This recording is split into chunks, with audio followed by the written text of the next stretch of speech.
आगरा में लौह पुरुष सरदार वल्लभ भाई पटेल की 150वीं जयंती पर राष्ट्रीय एकता दिवस मनाया गया। डिप्टी सीएम ब्रजेश पाठक ने एकता मार्च को हरी झंडी दिखाई और खुद अगुवाई की। मार्च ताजमहल गेट से शुरू होकर सर्किट हाउस तक चली। सैकड़ों बीजेपी कार्यकर्ता, छात्र शामिल हुए। डिप्टी सीएम ने सरदार पटेल की प्रतिमा पर माल्यार्पण कर श्रद्धांजलि दी। कौन सोचता था, कौन पूछता था?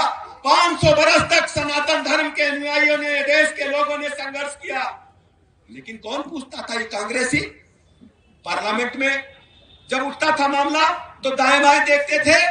और हद तो तब हो गई जब सर्वोच्च न्यायालय में कांग्रेस की हुकूमत थी, इन्होंने लिख करके दे दिया अयोध्या में रामलला पैदा हुए कि नहीं हुए इसका कोई ज्ञात तथ्य नहीं है। रामलला के बारे में इस प्रकार की बात उठाना, आप सोचिए, प्रभु राम के बारे में ऐसी बात उठाना। मैं एक वाकया याद दिलाना चाहता हूं। पूज्य अटल बिहारी वाजपेयी जी जब प्रधानमंत्री थे, इंडोनेशिया जाने का काम उनका सरकारी तौर पर हुआ।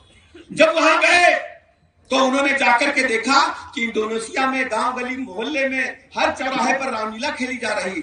दशहरा का सीजन था तो राष्ट्राध्यक्ष से, अपने एम्बेसडर से पूज्य अटल जी ने पूछा, अयोध्या में प्रभु राम का मंदिर बने, इसको लेकर कांग्रेस से ढेर सारे जो तुष्टिकरण की पॉलिटिक्स करते हैं उन लोगों ने कहा अयोध्या में राम पैदा नहीं हुए इसका कोई तथ्य नहीं है, हुए कि नहीं हुए कुछ पता नहीं है। लेकिन इंडोनेशिया तो मुस्लिम कंट्री है, यहां आप लोग प्रभु राम की लीला का मंचन कर रहे हैं और कलाकार भी हम देख रहे हैं मुस्लिम हैं। तो वहां के राष्ट्राध्यक्ष ने और लोगों ने कहा कि हमने, इंडोनेशिया के लोगों ने अपनी उपासना पद्धति बदली है, हमने अपने पूर्वजों को छोड़ा नहीं है, हमने धर्म परिवर्तन किया है, अपने पूर्वजों को छोड़ा नहीं। मार्च के दौरान ब्रजेश पाठक ने सपा पर तीखा हमला बोला। कहा कि समाजवादी पार्टी बिहार विधानसभा चुनाव में अपनी करारी हार को अभी तक पचा नहीं पा रही है। सपा और उसके नेता लगातार बिहार में एनडीए सरकार पर कीचड़ उछाल रहे हैं। समाजवादी पार्टी के पेट में तभी से मरूड़ हो रहा जब से रिजल्ट आया है। आप देखेंगे उत्तर प्रदेश में भी गुंडा राज समाजवादी पार्टी का कभी लोग स्वीकार नहीं करेंगे। ये जंगल राज पार्ट 2 लाने वाले लोग हैं और ये उन्हीं के थैली के चट्टे बट्टे हैं। उत्तर प्रदेश के लोग कभी स्वीकार नहीं करेंगे गुंडा राज, जंगल राज। डिप्टी सीएम ने केंद्र और राज्य सरकार की उपलब्धियां गिनाई। जन धन योजना, उज्ज्वला कनेक्शन, हर घर नल योजना और पीएम आवास योजना का जिक्र किया। कहा कि डबल इंजन सरकार ने गरीबों को सीधा लाभ पहुंचाया है। सपा सरकार के दौर में अपराध और भ्रष्टाचार चरम पर था। अब योगी सरकार ने कानून का राज कायम किया।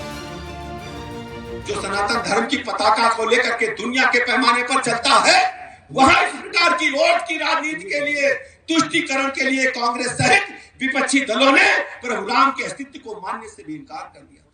लेकिन 14 में जब मोदी जी की सरकार बनती है, प्रधानमंत्री जी ने देश के लोगों से वादा किया था, भारतीय जनता पार्टी ने संकल्प पत्र में कहा था कि अयोध्या में रामलला का भव्य मंदिर बनेगा। पिछली बार 22 जनवरी को दुनिया तमाशा देख रही थी, रामलला का भव्य मंदिर बन करके तैयार हुआ, दुनिया तमाशा देख रही थी। हम लोगों को भी अपने आंखों से देखने का अवसर मिला। रोया रोया खड़ा था, महसूस हो रहा था साक्षात प्रभु राम अयोध्या धाम में पधारे। यह है भारतीय जनता पार्टी की ताकत, मोदी जी। एकता मार्च में युवाओं और छात्रों ने तिरंगा थामे नारे लगाए। डिप्टी सीएम ने कहा कि सरदार पटेल के आदर्शों पर चलकर राष्ट्र निर्माण करें। पूरे यूपी में भाजपा ने ऐसे मार्च निकाले। आगरा में यातायात व्यवस्था चौक चौबंद रही। ब्यूरो रिपोर्ट, सूर्य समाचार।